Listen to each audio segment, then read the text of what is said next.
It's 3 a.m. You don't remember picking up your phone. Your thumb is already moving.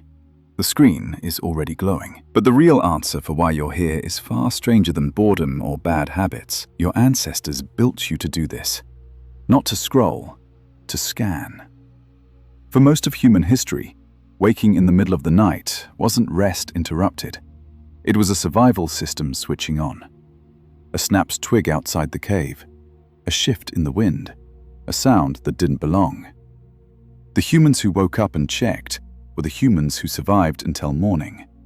The ones who slept through it didn't. You inherited that circuitry, but the twig is gone. The wind doesn't carry predators anymore. So what does your brain check instead? It checks the only thing left that still feels unpredictable: your phone. Here's what almost nobody tells you about that late-night urge. It isn't really about information. It's about uncertainty. In the 1950s, a psychologist named B.F. Skinner ran an experiment on pigeons that still explains your 3 a.m. thumb better than anything written about smartphones. He built a box with a lever. Some pigeons got food every time they pressed it. Others got food only sometimes, on no fixed schedule at all. Which group pressed the lever more? Not the ones with guaranteed food.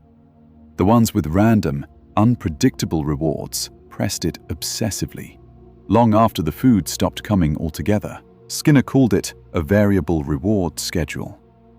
Your brain calls it Instagram. Every time you unlock your phone, you don't know what's waiting. Maybe nothing. Maybe a message that changes your whole day. That uncertainty is the hook, not the content itself. Why does uncertainty feel so magnetic?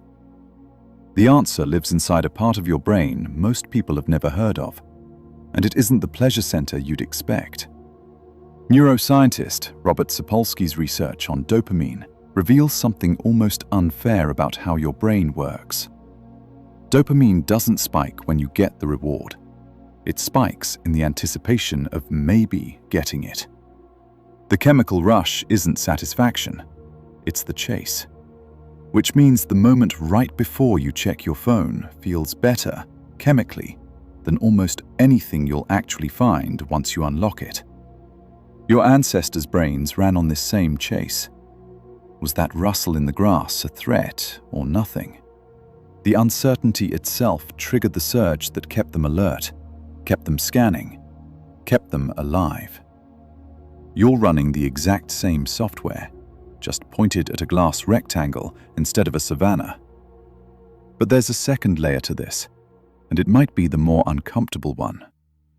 You're not just checking for information, you're checking for people. For nearly all of human history, you did not sleep alone in a room with a locked door.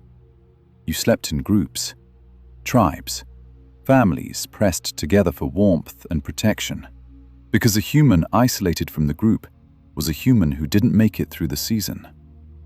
Being cut off wasn't an inconvenience. It was a death sentence written in evolutionary time. Social neuroscientist John Cacioppo spent decades studying loneliness, and what he found should unsettle you a little. Isolation doesn't just feel bad emotionally. Your body treats it as a physical threat. Cacioppo's research shows that chronic loneliness raises stress hormones and inflammation markers in ways that mirror actual physical danger. Your nervous system genuinely cannot tell the difference between being cut off from your tribe and being hunted by something with teeth. So, at 3 a.m., when the apartment is quiet and the world feels far away, some old, buried part of you starts asking a question it's asked for 200,000 years. Is my tribe still there? Am I still connected? Your phone feels like the fastest possible answer. One unlock, and you can see if anyone is thinking about you, if anyone responded, if you still belong. Of course, you know, logically, that a red notification badge is not the same as a hand on your shoulder around a fire. But logic isn't running this particular show. Instinct is. And instinct doesn't update easily. Here's where it gets stranger still. The blue light from your screen doesn't just wake up your eyes. It actively convinces your brain that it isn't nighttime at all. Your body regulates sleep through a hormone called melatonin, released by a small structure deep in your brain that responds almost entirely to light. Bright, blue, heavy light, like the kind pouring out of your phone, suppresses melatonin production. Your ancestors' internal clocks were set by one light source only: the sun. When it went down, darkness told their bodies unambiguously that it was time to rest. Your phone breaks that ancient agreement every single night. It tells your brain the sun might still be up, even at 3 a.m., even in a pitch-black room. So you're not just fighting an urge to check for uncertainty and connection. You're doing it while your own biology is being tricked into thinking it isn't actually the middle of the night at all. Put those three things together, and 3 a.m. stops looking like a bad habit. It starts looking like an ancient survival system, functioning exactly as designed, just aimed at the wrong target. The uncertainty-chasing brain that once kept you alive in the dark, the connection-seeking brain that once meant the difference between belonging and dying alone, the light-sensitive brain that once trusted only the sun. All three still running, still convinced they're protecting you. None of them know it's 2026. None of them know the danger disappeared generations ago. Does that mean you're broken for reaching for your phone in the dark? Not even slightly. It means you're exactly what 200,000 years of pressure built you to be. A creature engineered to scan for danger, to seek connection, to trust the light. The tools changed. The wiring didn't.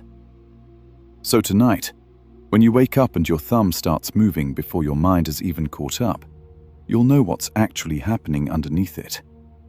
It isn't weakness. It isn't a lack of discipline. It's a survival system built for a world that hasn't existed in 10,000 years. Still, faithfully, tirelessly, checking for a threat that was never in the phone to begin with. It's 3 a.m. You don't remember picking up your phone. But maybe now you understand exactly why it picked you first.